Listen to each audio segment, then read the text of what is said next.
Welcome to the 13th episode of Supernatural Scotland, the podcast. I'm your host, Mark Smith. Some say the number 13 is bad luck, but not for us here at Supernatural Scotland. But why is it considered unlucky? There are a few beliefs for this, including the god Loki arriving as the 13th guest to a feast in Valhalla, where he tricked another guest into killing the god Balder. Or Judas the Apostle, who betrayed Jesus, being the 13th guest at the Last Supper. Some hotels do not have a 13th floor to avoid bad fortune. People sometimes even avoid getting married on the 13th.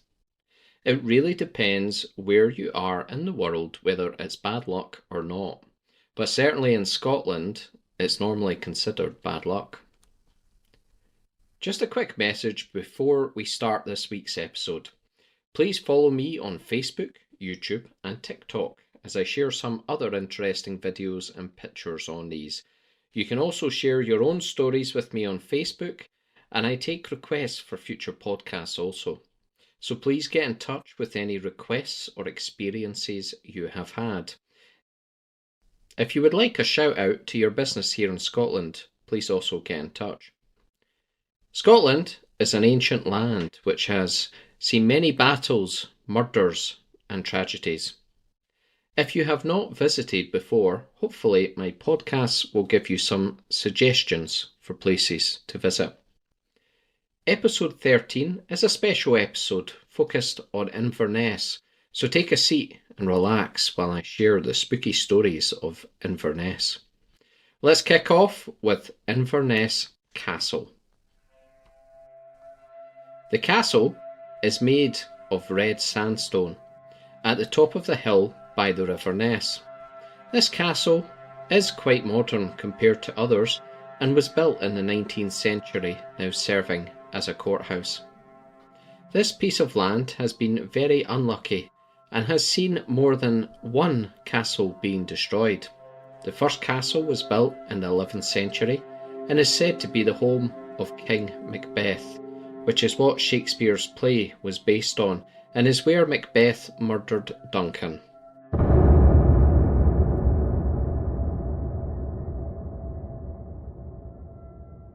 This castle was replaced during the reign of King David I between 1124 and 1153.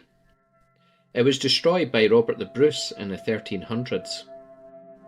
It was rebuilt yet again 100 years later. The unlucky castle was then attacked again in 1562 during the Civil War at the time of Mary, Queen of Scots. The governor refused the Queen entrance after receiving orders from his clan chief. She stayed nearby in a house in Inverness while the castle was attacked and taken by other clans.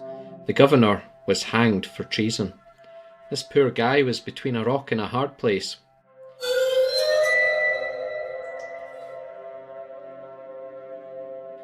After the Battle of Culloden in 1746, the castle was blown up by the invading forces who defeated Bonnie Prince Charlie's army. It is said after being murdered by Macbeth that King Duncan still walks the grounds along the riverside to this day. I can imagine after all the death and destruction, it will be haunted by quite a few ghosts. Now for Eden Court Theatre. This theatre was built in 1976. It gained its name from the late Bishop Robert Eden, who was the founder of Inverness Cathedral, built in 1866. This theatre is well worth a visit if you're coming to the area to see some culture. It is used for theatre shows and as a cinema. It is believed this rather quite new building is haunted, believe it or not. It was built on the site of the old Bishop's Palace. Part of the building survived, and with this, so did the ghosts. The property was also used as a nursing school before the theatre was built. The most active ghost is the Green Lady. She is believed to be the wife of the bishop who hung herself for one reason or another and now haunts the theatre. I could not think of a better place to haunt, to be honest, as you will always be entertained. Staff have also spotted a crying woman, a small child, and a little girl who is seen in the gardens among the ghosts. Can you imagine being there in the middle of the night, then hearing a crying woman, or seeing a small child who then disappeared into the darkness? There is also an invisible ghost who has been known to yank people, including ushers, backwards. An usher reported being pulled backwards by his shirt collar when he was completely alone. This theatre is said to be one of the most haunted theatres, but don't let that put you off catching a show. Our next location in Inverness is the Inverness Falcon Foundry. The railway reached Inverness in 1855. The foundry was built behind the railway station in 1858. It has since fell on hard times and was mostly destroyed, but the surviving parts have been listed as a Category B building, meaning it's protected. It is a historical site due to being one of the last remaining parts of Inverness's Victorian industrial history. A shopping centre was built and was extended in 1993. The old foundry was in the way of the expansion, and they basically took the foundry apart brick by brick at a time and rebuilt it very carefully on the same ground but at a different angle to allow for the expansion. This has not stopped it being haunted. It is said among the ghosts that haunt the foundry, it is haunted by a factory worker who was injured while working. The building reopened as shops, and quite often light bulbs and fuses will blow, and doors will open and close, even when no one is around. It is believed the workman died from his injuries in the foundry, and this is why he haunts the grounds. Our next location is the Ness Islands. The River Ness flows from Loch Ness through the centre of Inverness and into the Moray Firth. Before the river reaches the town, it splits, creating small wooded islands. There are small iron bridges which visitors can use to walk onto these islands. They are lit up at night for nighttime walkers. Paranormal investigators have recently visited this area due to people seeing a strange woman and a strong smell of death and rot.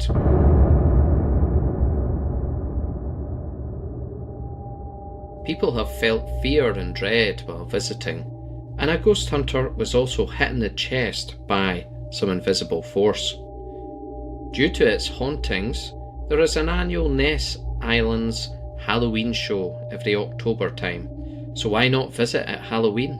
Only one problem that I can think of. How will you know who is alive and who is dead?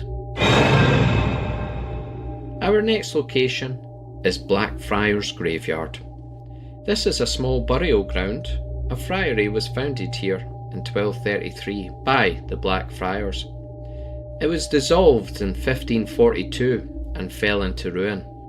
The only part of it that survives today is one pillar with a stone carving of a knight, along with a small graveyard. It had a large phone exchange built near it, which is a large grey building. The area is said to be haunted by a black friar. Telephone exchange staff would often report seeing a black-robed figure wandering among the gravestones.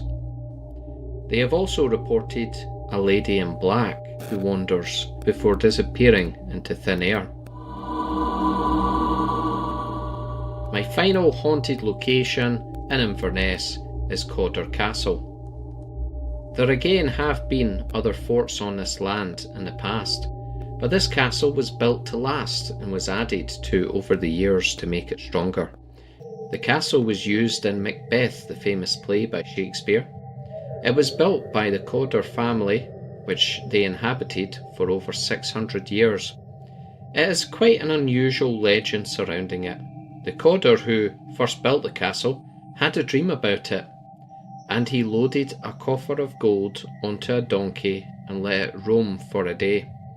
When it lay down to rest under a tree, he decided this is where he would build the castle. The castle was built around the tree. The tree was a holly tree and can still be visited till this day. There were a lot of dramas around the castle over the years, with all sorts of backstabbing going on to take ownership of it. Very much like a Shakespeare play. I'm not going to go into the full history here, but it's well documented online, so please check it out before visiting the castle. I'm sure they will be able to give you some more information at the castle also. It has its very own Lady in Blue. A ghost wearing a blue velvet dress has been seen in the castle by quite a few witnesses over the years. They say this is the ghost of Muriel Calder. Muriel had a very hard time during the history of this castle and is well worth reading about as well. Others say this must be Caroline, who was married to John Campbell, the first Lord of Calder. She usually appears in the drawing room and stares at his portrait. Perhaps there are two ladies in blue. Caroline's husband, John Campbell, the first Lord of Calder, has also been seen wandering the castle.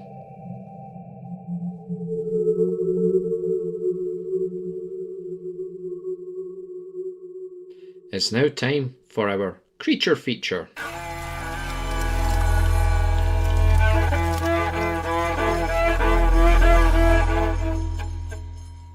Now, the creature feature is more tales than creatures this week, but the first one is The Curse of the Clava Cairns.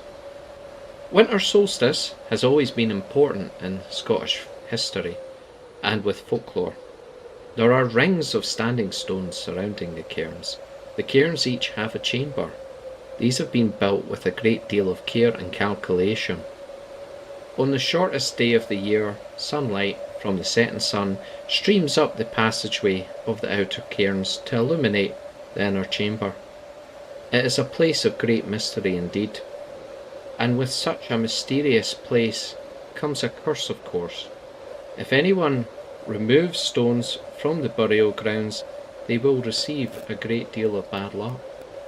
There was a case of a Belgian tourist who removed a stone. Some months later, the staff at Inverness Tourist Board received a parcel containing the stone. Enclosed was an anonymous letter stating that since taking the stone, the man's daughter had broken her leg, his wife had become very ill, he had lost his job, and he had in fact broken his arm. This was all enough for the man to realise it was a curse, so he sent it back, hoping to be forgiven. Our next tale is the tale of the fiddlers of Tomnahurich. The Tomnahurich Hill looks on to the city of Inverness and is referred to locally as the Fairy Hill. Many years ago, two young men busked as fiddlers in the streets to raise money. On one winter's day, the boys made no money and were starving and freezing. This is when an old man with bright green eyes announced he had work for them. They were invited to a grand ball to play, and they were offered a bag of gold for playing. Obviously, the boys took no time to think about this and left with the old man. They followed him up the hill. Although the old man appeared slow, he moved with inhuman speed, and they found it hard to keep up in the snow. Once they reached the top of the hillside, it opened up, and inside was a grand hall. The shocked young men entered, and as many eyes watched them in silence before heels began to drum the floor. So the young men started to play. As we know from previous stories, the fairies like a party, and especially musicians. They played through the night until the old man took his stick and smacked the floor with it. The crowd turned away and disappeared into thin air. The young men sat on the hillside, and the hall was gone. They then saw the bag of gold. With their newfound riches, they left the hill. But they soon found everything had changed. There were buildings where there shouldn't have been. Everything seemed different. A young boy spoke to them and asked their names. Once they replied, the young boy, wide-eyed, told them they disappeared one winter's night, and it's been 100 years since.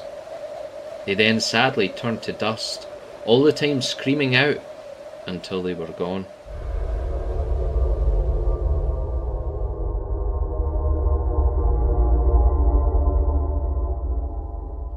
As they say, if something sounds too good to be true, it probably is. And that's the end of our 13th episode. I'm planning on having a week off, so next week there won't be a podcast, but we will return the week after, you'll be glad to know. I will certainly make it a good one. So thanks again for all your support. Keep listening. I'll see you soon. Goodbye.